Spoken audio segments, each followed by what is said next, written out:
Hey guys, what's up? It's Rygar the Destroyer, and today we are going to be taking a look at every single battle droid that has been released so far in the Star Wars Black Series. Now, before we begin, if you like this video and you'd like to see more like it, go ahead and hit the subscribe button down below. It's free and it really helps out the channel. So anyway, there are 3 figures that have been released so far for battle droids in the Star Wars Black Series, and they're all on the same base body, and the base body frankly is pretty well done in my opinion. There's only one real shortcoming, and it's shared amongst all these figures, and that is the hips. They're, a ball peg, but it basically operates as a swivel, so the articulation at the hips is a little limited. Now, for me, this isn't a huge deal because this kind of restricted articulation makes sure that these figures always stand up, but I could see where somebody would be frustrated that these figures aren't slightly more articulated, especially since the rest of the body is insanely articulated. So that's one thing to keep in mind with all 3 of these figures. Now, the first one that we're going to be taking a look at is this one right here. It was the first release, and it is just your standard tan battle droid that you'd see in like Phantom Menace or the Clone Wars, or a lot of the Clone Wars at least. And overall, they did a fantastic job. It's got a little bit of weathering, a little bit of battle damage on there, which I really like. It's got the interchangeable backpacks, so you can have the actual backpack or just the antenna, which is really cool. And for a lot of people, I think that this figure is going to be army built, which is something that I think is pretty cool and very appropriate for the CIS faction. The next one is basically the same thing, except it's the Geonosis version. So if you're looking for, your basic battle droid, but in the Attack the Clones styling, this is the one that you'll be looking for. And frankly, it's same thing. It's basically the same figure, just in the kind of rust color, and I think it looks really great. The final figure that we'll be taking a look at is this one right here. This is the GameStop exclusive Heavy battle droid.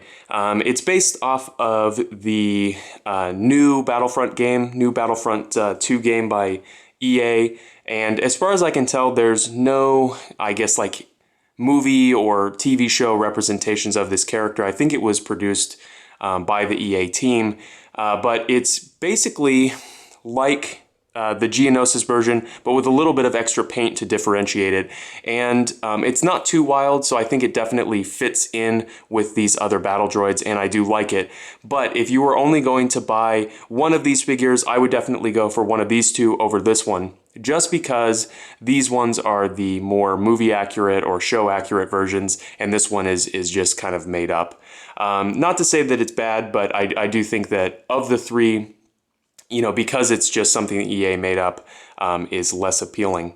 But the real reason that I made this video is to talk about a problem that I have with Hasbro and their line of the Black Series. So the Black Series has been produced since 2013, and as of recording this video, that's about 7 years.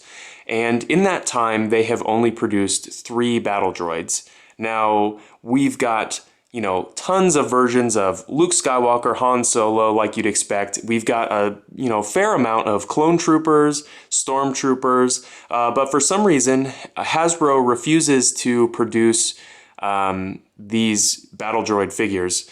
It seems to me like it would be a slam dunk to just keep repainting the same basic figure in all of the variants that we saw in the prequel movies. And frankly, for me, I definitely would be buying those because I want to balance my display.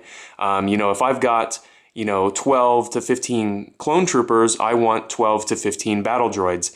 And it's not like they're going to run out of material, They can repaint these figures basically indefinitely with different variants. And then they can also produce characters like the Super Battle Droid, the Destroyer Droid or the Droideka, the Commando Droids from the Clone Wars. The list goes on. There's a ton of CIS characters that they can do, and for some reason, Hasbro doesn't seem to want to do them. So hopefully, Hasbro will start you're really fleshing out the CIS faction and producing a lot of these figures that I think are really important for the line. And this is obviously the first part of a series that will be updated over the years as more figures are trickled out to us. So hopefully this will be a problem that will be fixed over the next coming years, but we'll have to see. So anyway, let me know what you guys think down in the comment section below, and I guess I'll see you guys later.